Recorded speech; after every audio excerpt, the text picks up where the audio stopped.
Welcome to the Deep Dive. Today we're tackling something a bit unusual for us. Instead of our usual sources, we've got this single raw audio recording. It's clearly a very high-stakes, super tense conversation. So our mission really is to unpack the dynamics here. The conflicting stories, the emotional pressure. You can really feel it. A situation where, trust is just totally broken down. And it's all based on just listening to this one exchange. It is quite a remarkable piece of audio, isn't it? And what's fascinating, I think, is how much just one conversation can reveal. You really get a sense of the accusations, financial wrongdoing specifically. You hear the pressure points, the attempts to get some accountability from someone who's being accused of basically being a scammer. We'll need to listen really closely to what's actually said and maybe just as importantly, what isn't said. Absolutely. And that urgency, it just hits you right away. Yeah. From the get-go, there's this brutal deadline mentioned, the 13th. One person is clearly laying it down by the 13th. Other than that, we're going to court. And the other person, Ghazala Din, she immediately comes back with this desperate plea, doesn't she? Begging for more time until the 22nd. Yeah, you hear, please, you can't do that to me, and please, I really need time. But you also sense the complete frustration from the other side. This isn't coming out of nowhere. They make that really clear. They say every time it's the same thing. Next week, more time, more time. Ah, right. So there's a history here. Exactly. It sets the context straight away. This isn't the first delay, not the first broken promise. It makes that deadline feel, much more serious. And Ghazala's side of it sounds, incredibly desperate. She says things like, I literally beg you now, please, there's no more time.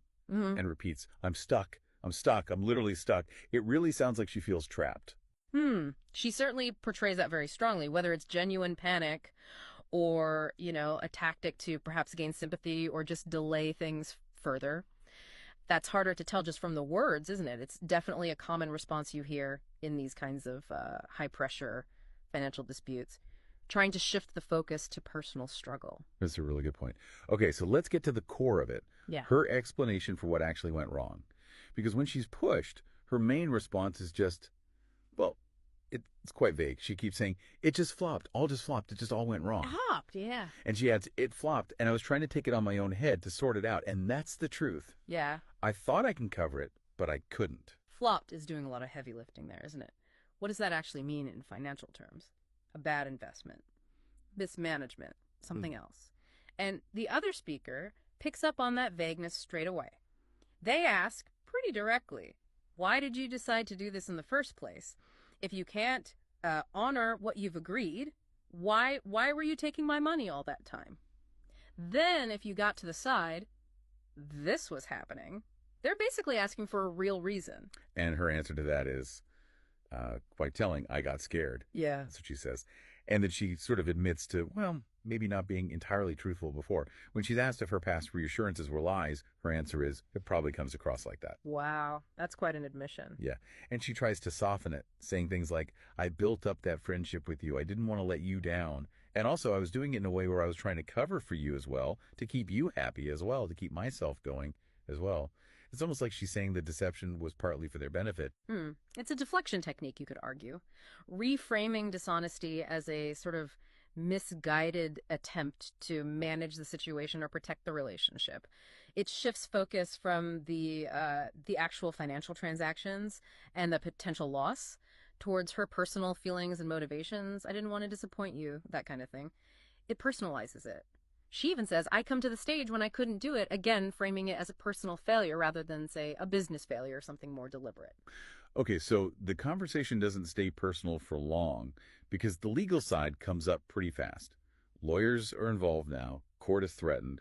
The other speaker says, you're going to have to speak to the lawyer because it's just going to go to court now because it's not about me. It's about everyone else. Right. That widens the scope significantly. It's not just a one-on-one dispute anymore. And they add what the lawyer got involved is because other people have got their solicitors involved. So it's clearly a collective issue now. Which must ramp up the pressure enormously. Absolutely. And it's around this point that Ghazala's position on what she can actually repay starts to get, a bit confusing. It shifts. Initially, she focuses on refunds, right? She says her main concern is to give the refunds and mentions a figure, I think, $300,000 needed for that. But the total amount being discussed, the alleged scale of the problem, is way bigger, $2.5 million. And she explicitly says, I can't give the 2.5 million, whatever the agreement was for the payouts and stuff. I can't do that personally. That's a massive gap. 2.5 million versus 300,000 for refunds. And then she says she'll use her personal money for the refunds.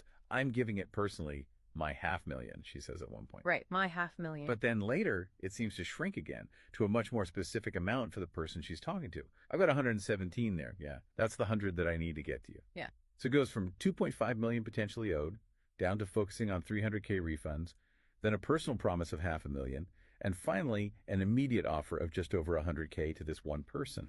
That constant shifting of figures, it's often a sign of someone just trying to manage the immediate pressure, isn't it? Saying whatever seems necessary to buy a bit more time or goodwill without necessarily having a solid plan to cover the full amount.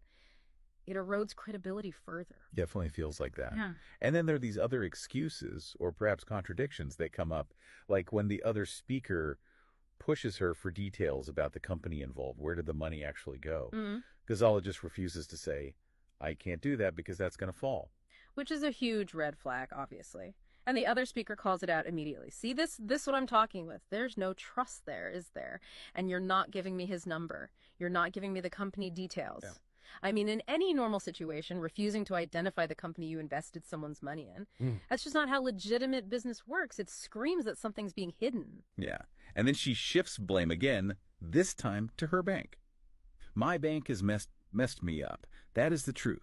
She even claims she's being investigated. I'm keeping stalls on the bank because I'm being investigated. That's the God's honest truth. Right, and the other speaker just dismisses that immediately as another excuse. She does name some banks, Halifax, Starling, Aberite, saying she's been tapping them. Trying to add some specifics, maybe? Perhaps.